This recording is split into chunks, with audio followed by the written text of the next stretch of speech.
textbooks and popular culture have presented Gandhi as a symbol of nonviolence, truth, and sacrifice. His role in India's freedom struggle, his hunger strikes, and the historic Salt March are etched into the annals of history.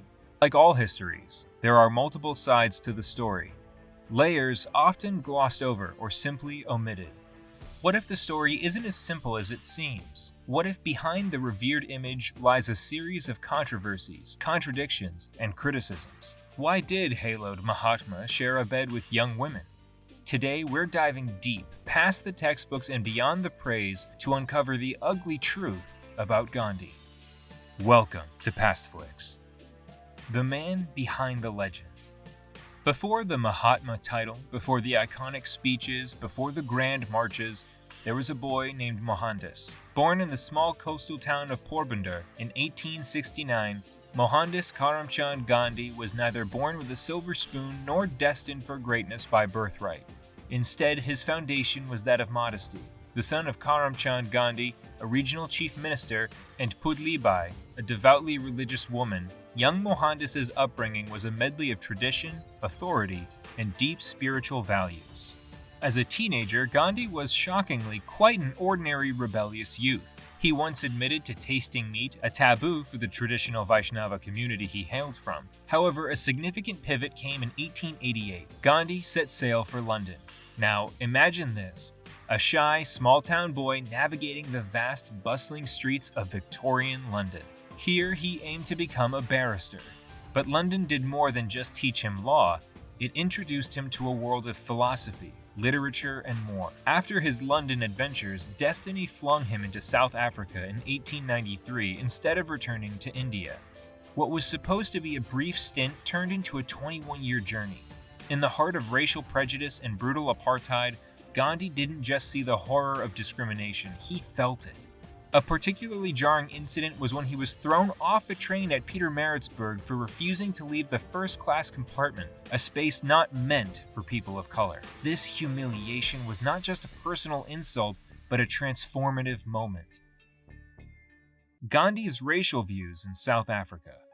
Gandhi's rise as a beacon of nonviolent resistance has an indelible mark in history, yet a phase in his life in South Africa paints a rather unexpected and darker portrait of the Mahatma. In a startling revelation, a new book by Ashwin Desai and Ghulam Vahed, professors at renowned South African universities, highlights Gandhi's demeaning views towards Black Africans during his time in South Africa between 1893 and 1914. The book, titled The South African Gandhi, Stretch-Bearer of Empire, draws from Gandhi's own writings and government archives. It reveals that Gandhi described Black Africans as savage, raw, and living a life of indolence and nakedness. Shockingly, he seemed intent on proving to the British that Indians were superior to Black Africans. One instance that truly raises eyebrows is Gandhi's fight over separate entrances at the Durban post office. He voiced his indignation over Indians being classed with the natives of South Africa, referring to them as Kafirs, and demanding a distinct entrance for Indians. He stated, "We felt the indignity too much and petitioned the authorities to do away with the invidious distinction, and they have now provided 3 separate entrances for natives, Asiatics, and Europeans." In an 1893 letter to the Natal Parliament, Gandhi's views become even clearer. "I venture to point out that both the English and the Indians spring from a common stock called the Indo-Aryan. A general belief seems to prevail in the colony that the Indians are a little better, if at all, than savages or the natives of Africa. Even the children are taught to believe in that manner, with the result that the Indian is being dragged down to the position of a raw Kafir." The world reveres Gandhi for his nonviolent resistance against colonialism. But as this phase in South Africa shows, his views were not always aligned with the principles he would later champion. Takendra Parmar, writing for Time magazine, highlighted these very contradictions, pointing out Gandhi's derogatory remarks about indigenous South Africans. These revelations have had ramifications even today. For instance, a statue of Gandhi in Ghana became the center of controversy due to these unearthed comments, leading the Ghanaian government to decide on its relocation to avoid potential vandalism. Views on manual scavenging and the caste system, early 1920s.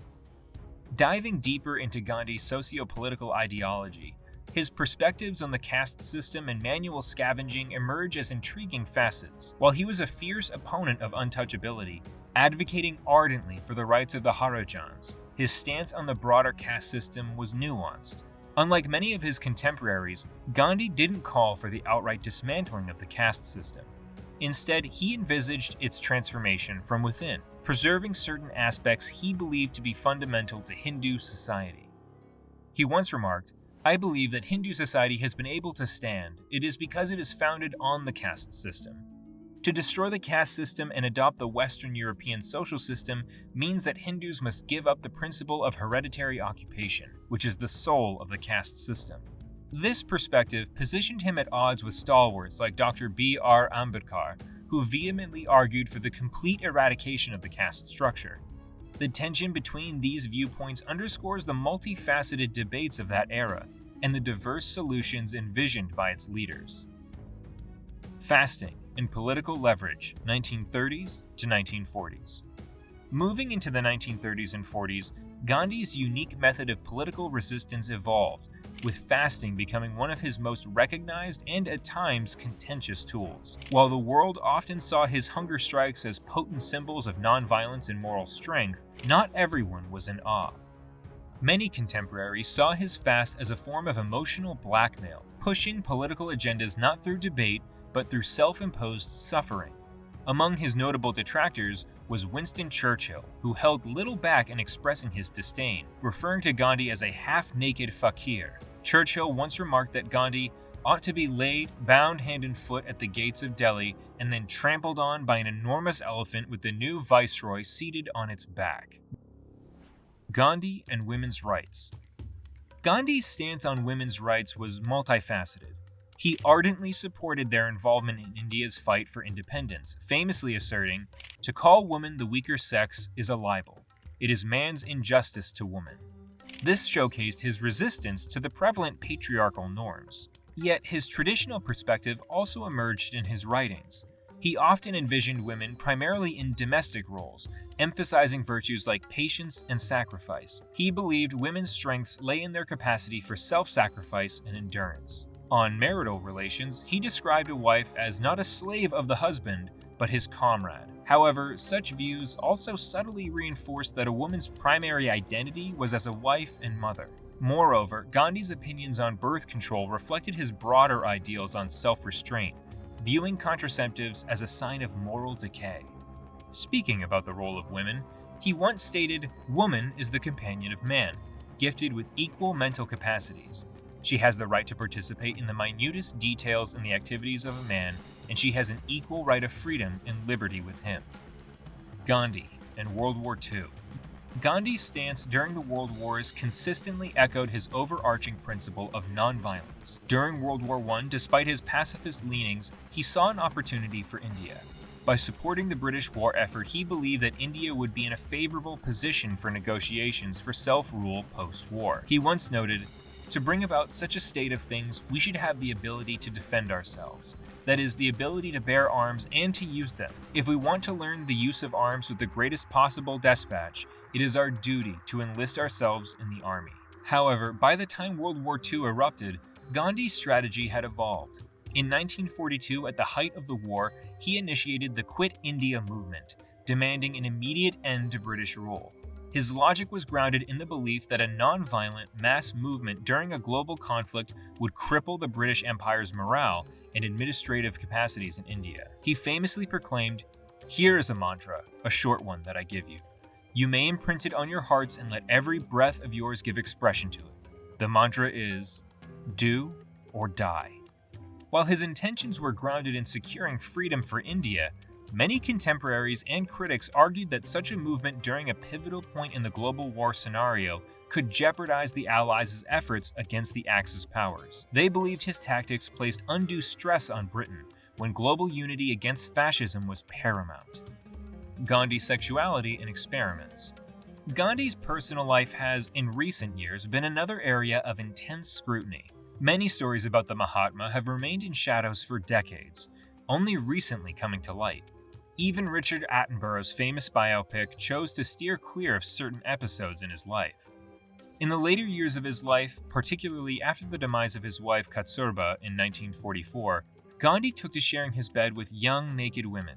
The most notable among these were his personal doctor, Sushila Nayar, and his grandnieces Abba and Manu. This wasn't about intimacy, it was a spiritual test.